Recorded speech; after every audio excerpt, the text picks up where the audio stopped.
예수를 사랑하시고 예수님의 재림을 기다리시는 성도 여러분 안녕하십니까? 예수를 모르고 진리를 모르고 선악을 분별 못하는 갓 태어난 아기는 의인일까요? 아니면 죄인일까요? 그리고 갓 태어난 아기가 예수도 모르고 진리도 모르고 선악을 분별 못한 채 죽었다면 그 죽음과 난 아이는 구원을 받을까요? 구원을 받는다면 어떻게 구원을 받을까요? 성경과 증언의 말씀을 통해 확인해 보겠습니다. 대다수 모두가 다음의 말씀을 인용하면서 갓 태어난 아기도 모두 죄인이라고 말합니다. 시편 51편 5절입니다. 내가 죄악 중에서 출생하였으며 어머니가 죄 중에서 나를 잉태하였나이다. 로마서 3장 10절 기록된 바 의인은 없나니 하나도 없으며 그렇습니다. 성경에 기록되기를 다윗은 자신이 태어날 때부터 죄인이었고 어머니가 자신을 뵌 순간부터 죄 성향을 가지고 있었다고 합니다. 그러나 이 말씀만 가지고 그대로 적용한다면 갓 태어난 아기도 죄인이라고 할 수가 있을 것입니다. 갓 태어난 아기뿐만 아니라 태중에 있는 그 아기도 죄인이라고 할 수가 있을 것입니다. 갓난아이가 죄인이라면 인간으로 오신 그리스도의 인성과 직접적으로 연결되었기 때문에 겸손한 마음으로 연구해야 하는 중요한 진리입니다. 그러나 대다수 기독교회가 성경 말씀 한두 구절로 갓난 아기를 죄인이라고 단정하기 때문에 언제설이라는 오류의 집단으로 빠지게 된 것입니다. 갓 태어난 아기도 죄인이라면 가장 비판받을 대상이 하나님이 되고 그리고 자신을 태어나게 한 부모님이 될 것입니다. 왜냐하면 생명의 창조자는 오직 하나님이십니다. 그런데 생명의 창조주이신 하나님이 나를 죽을 수밖에 없는 죄인이라는 신분으로 이 세상에 태어나게 했다는 논리가 하나님의 자비와 공의로운 품성에 합당할까요? 예수도 모르고 구원의 진리도 모르는 선악을 분별 못한 갓난아기가 죄인이라면 하나님은 왜 죄인으로 이 세상에 우리 각자를 태어나게 한 것일까요? 그리고 더 심각한 것은 갓 태어난 아기가 죄인이라면 아기 예수님도 죄인이라는 신분이 되고 맙니다. 그러나 성경은 아기 예수를 이렇게 증거합니다. 누가복음 1장 35절 천사가 대답하여 이르되 성령이 내게 임하시고 지극히 높으신 이의 능력이 너를 덮으시리니 이름으로 나실 바 거룩한 일은 하나님의 아들이라 일컬어지리라. 성령으로 잉태된 거룩하신 자라고 합니다. 우리 예수님은 모든 분야에서 우리의 모범자이십니다. 즉 우리의 갓 태어난 아기들이 모두 죄인이고 아기 예수는 죄인이 아니고 의인이라면 아기 예수님은 우리보다 더 좋은 인성으로 태어난 존재가 됩니다. 그러면 우리의 모범자가 될 수 있을까요? 그래서 갓난아기는 죄인이고 아기 예수님은 죄인이 아니라고 말한 것은 모순이라고 하는 것입니다. 또한 침례 요한도 태어나기 전에 성령 충만한 자라고 했습니다. 누가복음 1장 15절 16절입니다. 이는 그가 주 앞에 큰 자가 되며 포도주나 독한 술을 마시지 아니하며 모태로부터 성령의 충만함을 받아 이스라엘 자손을 주 곧 그들의 하나님께로 많이 돌아오게 하게 했습니다. 이렇게 성령 충만한 태중의 아기를 죄인이라고 하지 않습니다. 예수님은 성령의 잉태로 태어났어도 실상은 4천년 퇴보된 연약한 인성을 가지고 태어났습니다. 다음에 증언을 읽어보겠습니다. 예수께서는 인류가 4천년간 죄로 말미암아 연약해진 때의 인성을 취하셨다. 그는 아담의 모든 자녀들과 같이 유전 법칙이 끼쳐온 결과를 받으셨다. 그런 이러한 유전을 지니고 우리의 슬픔과 시험을 당하시고 우리에게 죄 없는 생애의 모범을 주시기 위하여 오셨다. 4천년간 인류는 체력과 정신적 능력 그리고 도덕적 가치가 퇴보되어 왔다. 그리고 그리스도께서는 퇴보된 인류의 연약함을 취하셨다. 우리 구주께서는 온갖 연약성을 지닌 인성을 취하셨다. 그는 시험에 굴복할 가능성을 가진 인성을 취하셨다. 그렇습니다. 히브리서 2장 17절 말씀에도 그분은 범사의 형제들과 같이 대심이 마땅하였으며 했습니다. 그리고 히브리서 4장 15절에 모든 일에 우리와 똑같이 시험을 받으심이로되 죄는 없으셨다고 하였습니다.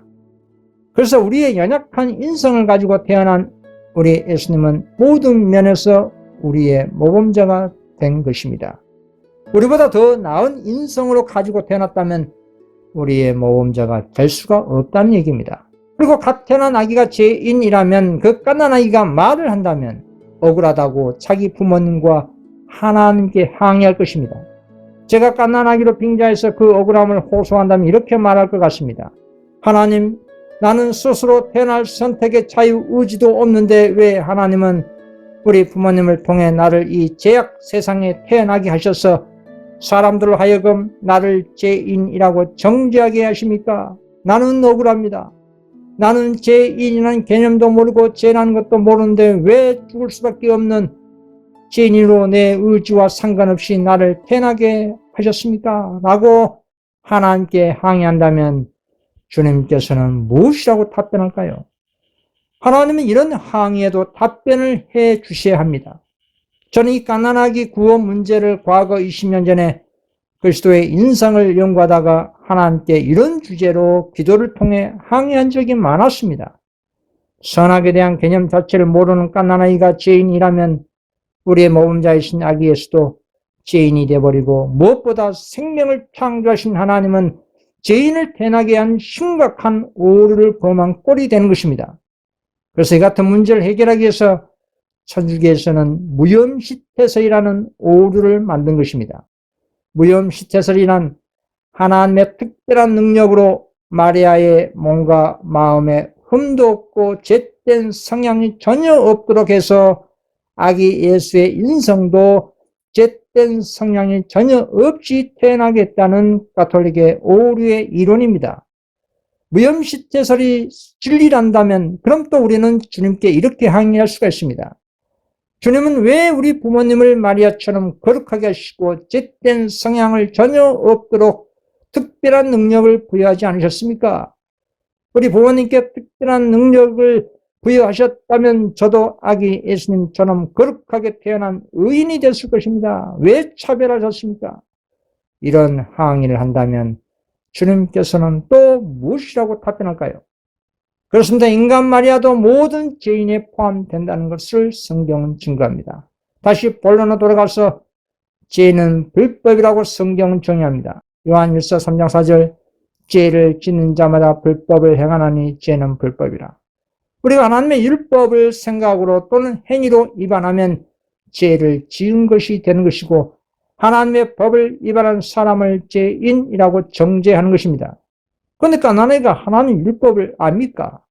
갓난아기는 이기심, 시기심, 교만, 살인, 분노 이런 죄의 개념과 지식이 전무한 상태지만 우리의 조상과 부모의 죄된 성향과 질병과 퇴보된 연약성을 자신의 의지와 상관없이 유전적으로 물려받은 것이기 때문에 자신의 죄는 아닙니다.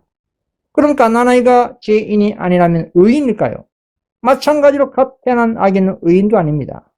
성경에서 말하는 의인은 예수를 믿음으로 마음에 영접한 자가 성경적 의인입니다. 로마서 1장 17절 오직 의인은 믿음으로 말미암아 살리라 함과 같으리라. 로마서 2장 13절 하나님 앞에서는 율법을 듣는 자가 의인이 아니요 오직 율법을 행하는 자라야 의롭다 하심을 얻으리니. 갓난아이가 예수도 모르는 상태인데 어떻게 의인이라고 말할 수 있겠습니까?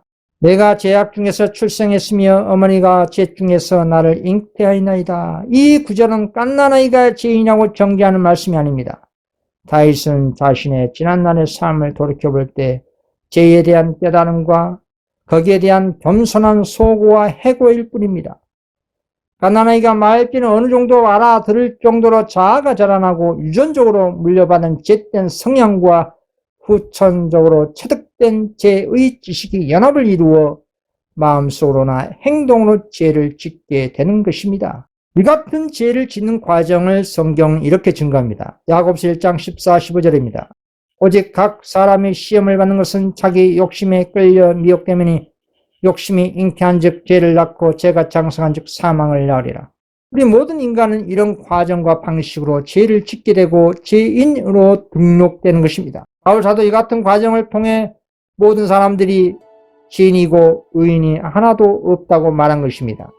그러나 어머니 모태 속에서 또는 갓 태어난 아기가 바로 죄인이 된다면 언제설과 같은 오류가 됩니다. 그래서 성경에 그런 언제설을 비판하는 진리의 말씀이 여기에 이렇게 있는 것입니다. 신명기 24장 16절 아비는 그 자식들을 인하여 죽임을 당치 않을 것이요 자식들은 그 아비를 인하여 죽임을 당치 않을 것이라. 각 사람은 자기 죄에 죽임을 당할 것이라.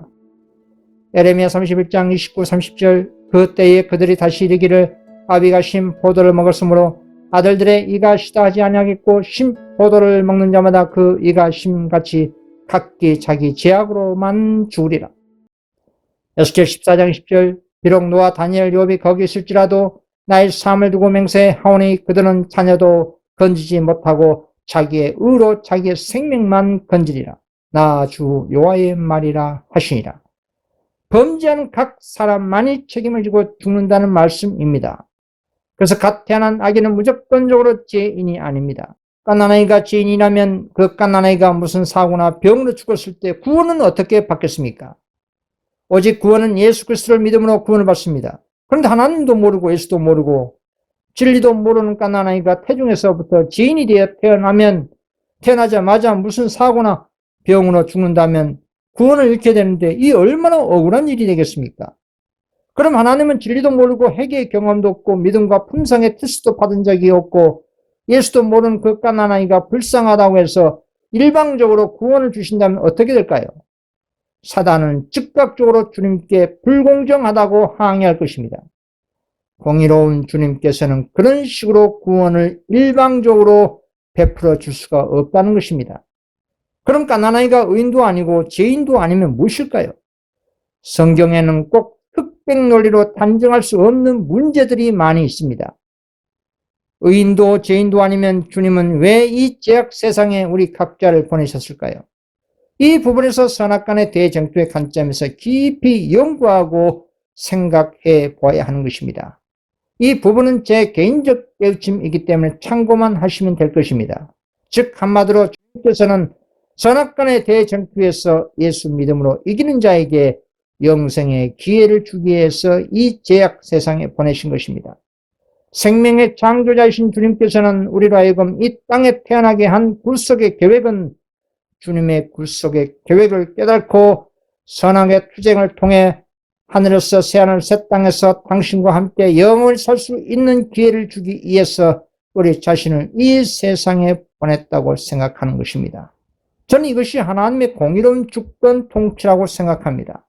이사야 65장 18절에 너희는 나의 창조하는 것을 인하여 영원히 기뻐하며 즐거워할지어다. 보라 내가 예루살렘으로 즐거움을 창조하며 그 백성으로 기쁨을 삼고. 그러나 분명한 사실은 의인과 죄인의 갈림길에서 선택은 우리 각자 자신이 해야 할 일입니다. 우리 각자 불의의 쨉된 넓은 길을 가고자 한다면 계속 그 길로 가면 될 것이고 진리와 거룩한 생애의 생명의 좁은 길을 가기를 원한다면 그 길로 믿음으로 가면 됩니다. 선택은 우리 각자가 하는 것입니다.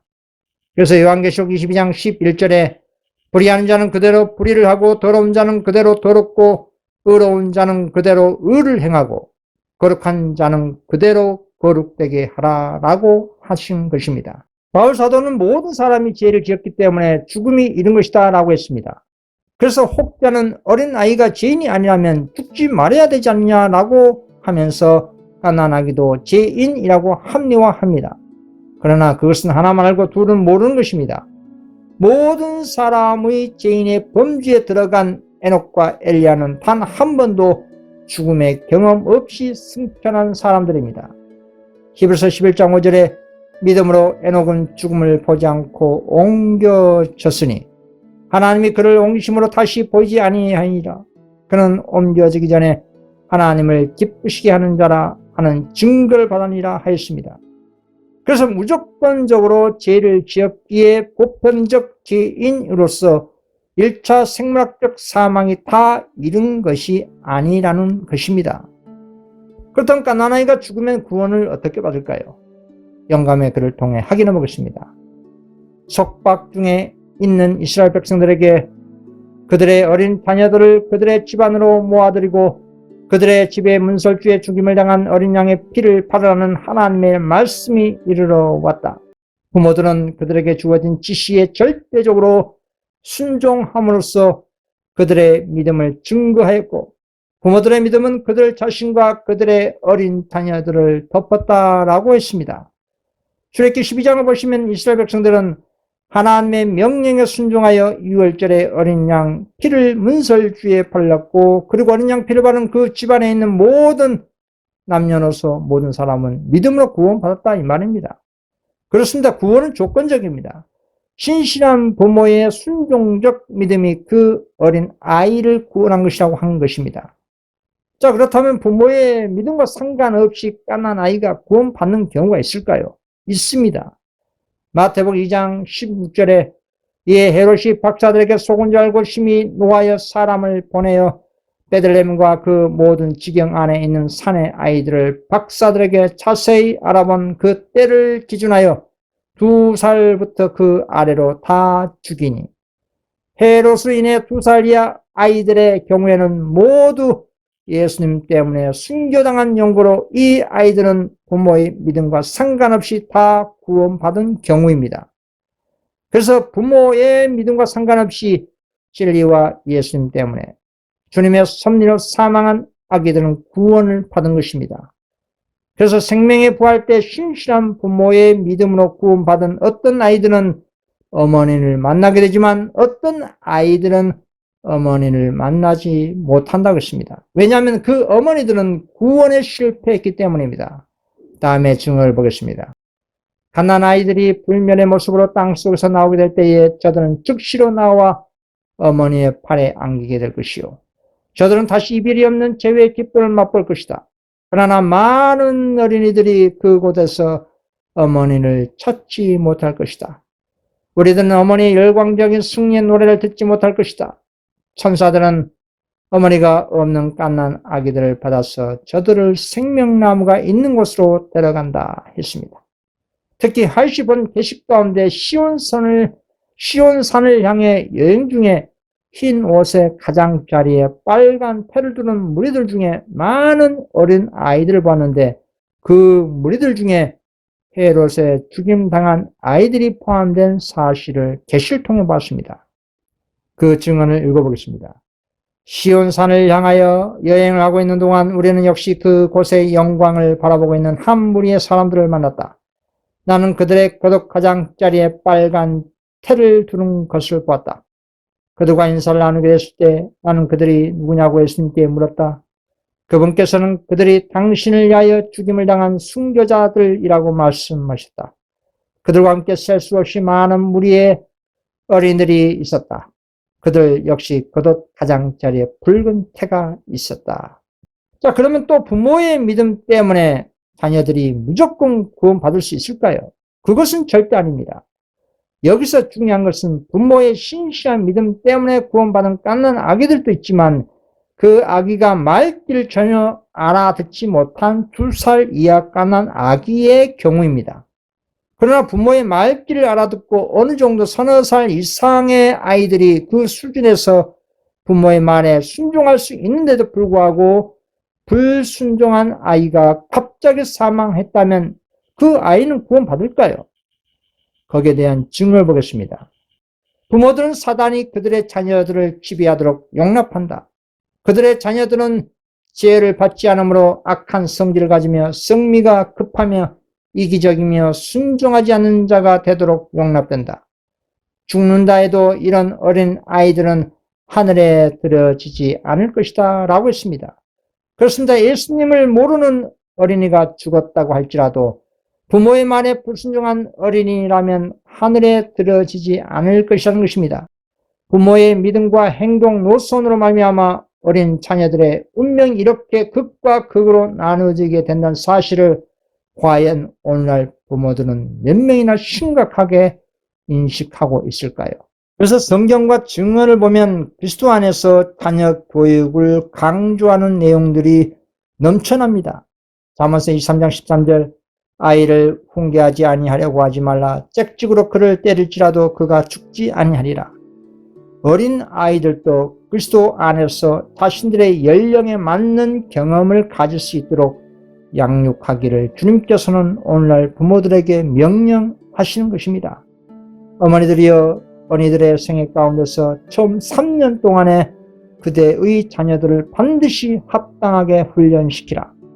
처음 3년은 작은 가지를 구부리는 시기다. 어머니들은 이 기간이 지닌 중요성을 이해해야 한다. 기초가 놓여진 때는 바로 이 시기다 라고 했습니다. 이 초기 교육, 즉 태아 때부터 2살까지 3년을 집중적으로 신앙 안에서 교육해 놓으면 그 이후에는 교육하기가 수월해지는 것입니다. 그러나 3년 초기 교육을 놓쳐버리면 평생 동안 부모들은 자녀들과 전쟁을 해야 한다는 사실은 지금도 수많은 부모들이 경험적으로 겪고 있을 것입니다. 그러면 아기 예수와 아기 침례 요한을 마리아와 엘리사벳이 어떻게 교육했는지 보겠습니다. 마리아는 가정의 교제와 자녀들을 향한 어머니의 자상한 보살핌은 아이들의 본성 형성에 있어서 극히 중요하다고 생각하였다. 누가복음 2장 40절, 아기가 자라며 강해지고 지혜가 충만하여 하나님의 은혜가 그의 위에 있더라. 요셉과 특별히 마리아는 그들의 아이의 아버지는 하나님이시라는 것을 언제나 기억하고 있었다. 예수는 그의 사명이 가진 거룩한 성질과 일치된 교육을 받았다. 의의 편으로 기울어진 그의 성향은 그의 부모들에게는 계속적인 기쁨이었다. 대학 때부터 시작된 3년이라는 초기 교육을 통해 하나님의 은혜 가운데 이루어진 그 결과는 어땠을까요? 아기 예수는 어릴 때부터 의로 기울어지는 성향으로 성장했다고 했습니다. 이 같은 결실은 요셉과 마리아의 태교 때부터 시작한 3년간의 헌신과 희생한 노력과 연합하신 하나님의 은혜입니다. 이 같은 신앙적 태교의 실천은 마리아만 그렇게 한 것이 아니고 침례 요한에 멋진 엘리사벳, 사무엘에 멋진 한나도 초기 교육을 매우 중요하게 취급하고 실천한 믿음의 어머니들이었습니다. 침례 요한에게 포도주나 독주를 마시지 말도록 지시하신 분은 바로 그리스도이셨다. 마노아의 아내에게 그와 유사한 절제를 명하신 분도 그리스도이셨다. 그래서 오늘날 어머니들도 한나, 엘리사벳, 마리아, 마노아의 아내처럼 믿음으로 실천하면 아기 예수가 의로 기울어진 성향으로 성장한 것처럼 할 수가 있다는 것입니다. 그럼 태중의 아기가 성령 충만하게 되는 것입니다. 다음에 말씀을 보겠습니다. 마가복음 1장 15절입니다. 이는 그가 주 앞에 큰 자가 되며 포도주나 독한 술을 마시지 아니하며 모태로부터 성령의 충만함을 받았다라고 했습니다. 엘리사벳은 천사의 가르침에 따라 믿음으로 순종하여 태중에 있는 아기 요한도 성령 충만함을 받은 것입니다. 이렇게 성령 충만함으로 갓 태어난 아기 침례 요한을 죄인이라고 단정적으로 말할 수 있을까요? 그러나 우리의 무지와 믿음 부족과 지식 부족으로 인해 태아교육 3년 기간을 놓쳤다고 실망할 필요가 없습니다. 얼마든지 늦었다고 생각할 때가 빠른 것입니다. 물론 위에서 언급한 것처럼 초기 교육 기간 3년을 놓쳤기 때문에 고생은 좀 할 것입니다. 그러나 얼마든지 어린이들을 하나님의 은혜 가운데 신앙 안에서 교육이 가능합니다. 또한 조상의 유전적인 모든 죄된 성향을 물려받은 것과 후천적인 배양된 그랬던 습성이 된 성인이라 할지라도 그리스도의 대속적인 피의 감동을 받고 죄와 단절하고 거듭나고 거룩한 계명 순종의 생애로 본성이 변화될 수가 있습니다. 이 같은 복음이 오늘날 계시록 14장의 셋째 천사의 기별입니다. 다음에 증언 하나 읽어보겠습니다. 요한은 선천적으로 인간에게 공통된 결함과 약점을 가지고 있었으나 거룩한 사랑의 접촉은 그를 변화시켰다. 자, 그리고 불신자 부모의 깐난 아이가 죽었다면 구원받을 수 있을까요? 이것은 증언에서는 침묵이 답이라고 했습니다. 그 증언을 보겠습니다. 이 문제에 대해 우리는 마음대로 어떤 입장이나 의견을 표현하지 말아야 할 것인데, 이는 하나님께서 그분의 말씀을 통해 이 문제에 대하여 단정적으로 우리에게 말씀하시지 않았기 때문이다. 만약 그분이 우리가 이 문제를 아는 것이 필수적이라고 생각하셨다면 우리에게 명백하게 말씀하셨을 것이다 라고 했습니다. 자, 그러면 성경도 모르고 예수님도 모르는 노예는 구원 받을까요? 다음에 영감의 글을 통해 확인해 보겠습니다. 나는 노예 주인들은 자기들이 무직 가운데 가두어둔 노예들의 영혼에 대하여 책임을 져야 할 것을 보았다. 그리하여 노예들의 죄가 주인에게 전가된다. 하나님께서는 무지와 타락 속에서 하나님과 성경에 대해 아는 것이 없고 오직 주인의 짹짹밖에 두려워할 줄 모르는 짐승보다도 더 낮은 수준에 있는 노예들을 하늘에 데려가지 않으실 것이다. 그러나 동정심 많은 하나님께서는 할 수 있는 한 그들을 위하여 최선을 다하실 것이다. 하나님께서는 저들을 마치 세상에서 존재하지 않았던 것처럼 취급하시는 반면에 그들의 주인들은 마지막 7재앙을 만날 것이며 둘째 부활 때 다시 일어나 고통을 받게 될 것이며 마지막으로 비참한 죽음을 당하게 될 것이다. 성경을 전혀 아는 것이 없는 노예를 하늘에 데려가지 않으신다고 했습니다. 그러나 하나님께서는 그 노예들을 마치 세상에 존재하지 않았던 것처럼 취급하실 것이라 했습니다. 무슨 말이냐면 한 번 태어나고 그곳으로 끝난다 이 말입니다. 즉 구원받는 것도 아니고 둘째 사망도 당하지 않는 것입니다. 불신자의 어린 아기도 이 경우에 속할 것입니다. 이것이 하나님 편에서 공의로운 최선입니다.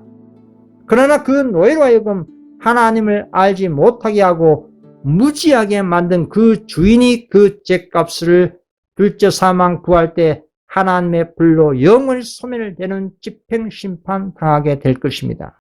다음은 지능이 전능한 사람은 구원받을까요? 우리 주의 나이는 성인인데 매우 지능이 전능한 사람들을 볼 수가 있을 것입니다. 이러한 지능이 전능한 사람 구원은 어떻게 될까요?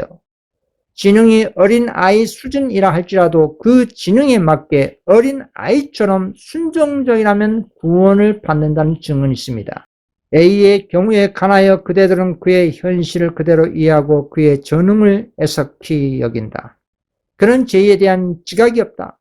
하나님의 은혜가 이 모든 유전성 곧 전수된 전능을 제거해 줄 것이며 그런 빛 가운데서 성도들과 함께 유업을 받게 될 것이다. 주님께서는 그대들에게 이성을 주셨다. A는 이성의 능력에 관한 한 어린 아이에 불과하다.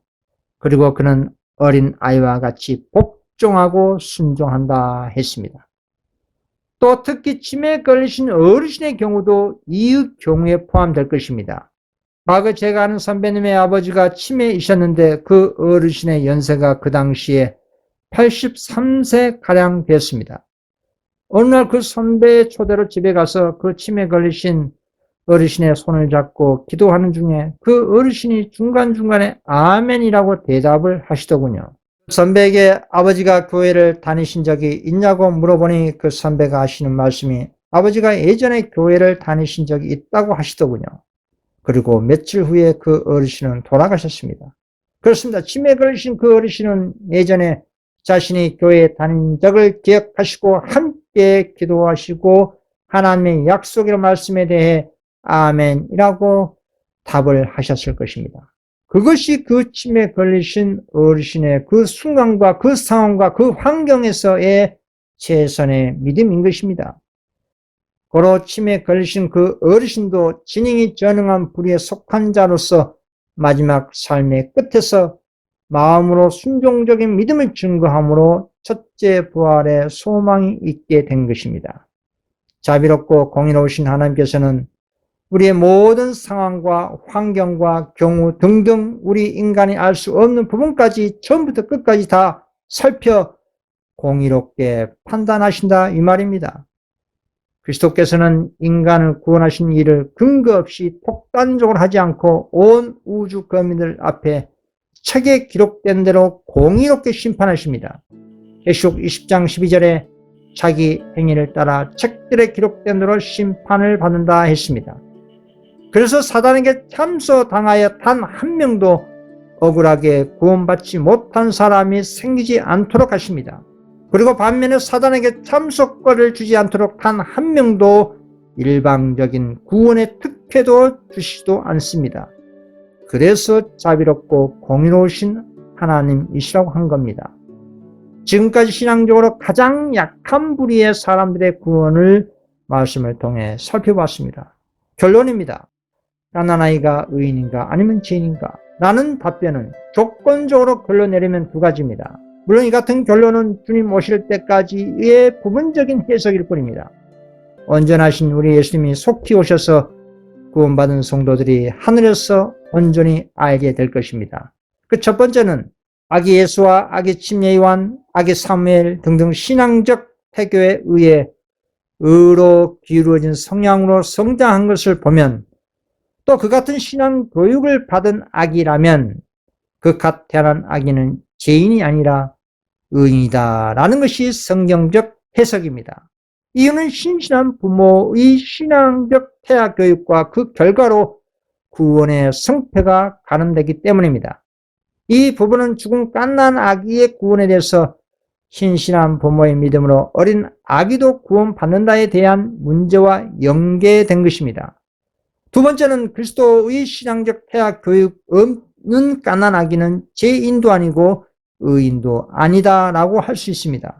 그 이유는 불신자의 갓 태어난 아기가 사망했다면 그 아기가 구원 있는가에 대한 질문에 신묵이 답이라고 한 것과 성경 진리를 모르는 노예를 하늘로 데리고 가지 않으시지만 주님께서는 최선을 다하시는 말씀의 그 의미가 한 번 태어나고 둘째 사망을 시키지 않으시고 한 번 죽은 것으로만 취급하시기 때문입니다.